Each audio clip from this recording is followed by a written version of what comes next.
You know, if the only thing you ever hear is what MSNBC, CNN have to say about the abortion issue, you'd get the idea that women's health equals abortion. And that abortion, therefore, all 9 months of pregnancy is necessary for women's health. Now, the more we go on and on about explaining what that might mean, the more absurd it sounds.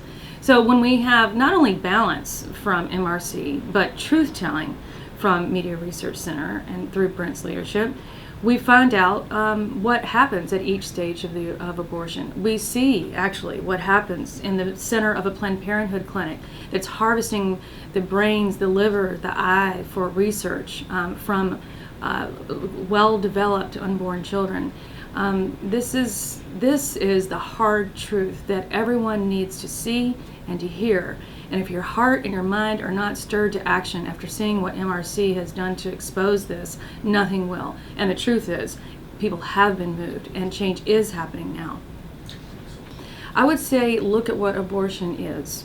We can talk a lot around the issue sometimes without talking about what it actually is.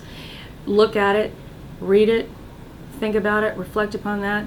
And when you look at what happens at the development, well, the good parts of what the development of an unborn child at, say, 5 months are, you're supposed to, if you're a mother, start singing to the baby. Eyebrows have started forming. Lips are moving, sometimes sucking the thumb. That's not a frog. It's not an appendix. It's not tonsils. So to remove the products of conception means to end the life of a person. I didn't always think this. I used to think quite the opposite. And the reason I got away with my pro-choice position was that I never really looked straight at that child and said, what is that? And do you have rights that to balance with a mom? And it's an important question because I think, and MRC did so much to expose what was happening in the Charlie Gard case recently.